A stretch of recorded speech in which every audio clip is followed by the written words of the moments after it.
नमस्कार, मी सावित्रीबाई बोलते. तुमच्यातील बसलेले लोक मला ओळखत असतील. माझे नाव सावित्री ज्योतिबा फुले. माझे जन्म 3 जानेवारी 1831 रोजी सातारा येथे झाला.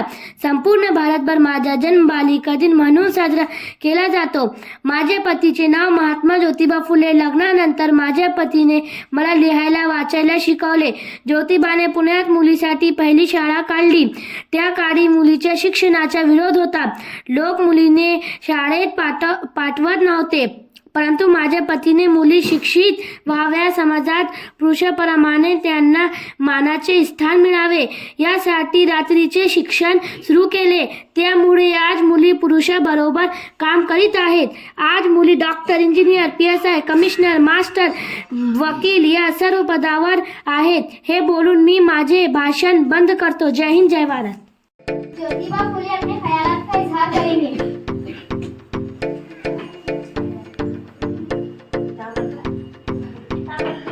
मी महात्मा फुले.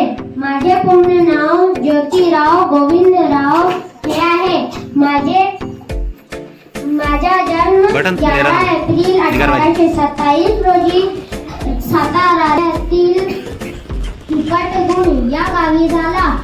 माझ्या आईचे नाव चिन्नाबाई तर वडिलांचे नाव गोविंदराव आहे. माझे पत्नीचे नाव सावित्रीबाई फुले आहे. मी पुण्याचे भिडे वाड्यात मुलींची पहिली शाळा सुरू केली. माझी मृत्यू 28 नोव्हेंबर 1890 रोजी झाली.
सदी के जज्बाती दौर में हिंदुस्तानियों के लिए एहसास पैदा होने लगा था कि समाज से फैली बुराइयों को खत्म करके इंसानियत, मसावत और पढ़े लिखे समाज की बुनियाद लगी है.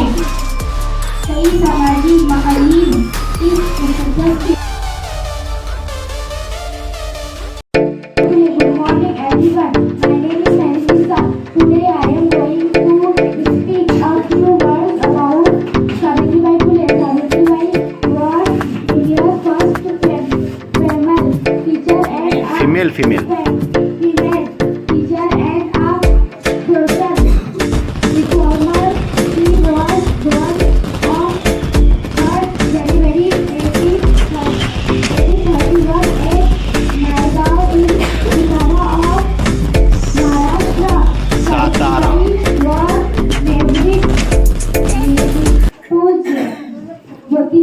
Jyotiba Rao Phule. In 1840, at the age of 9, on January 1848, she started the first school of girls in Bhilewada, Pune.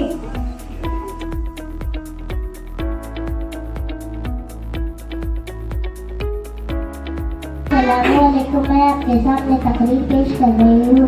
Savitribai Phule 3 January सन 1831 को सतारा जिले के गांव नायगांव में पैदा हुई. इनकी वालिदा का नाम लक्ष्मीबाई और वालिद का नाम खंडोली पाटिल था. 9 साल की उम्र में उन्होंने शादी महात्मा ज्योतिबा फुले से की. जो 13 साल के थे, शादी के बाद पुलिस ने उन्हें लिखना पढ़ना सिखाया. उन दिनों चोर और वेनेजुएला और बच्चे को कॉटेज का इलाका समझा जाता था। लड़कियों को स्कूल नहीं भेजा जाता था।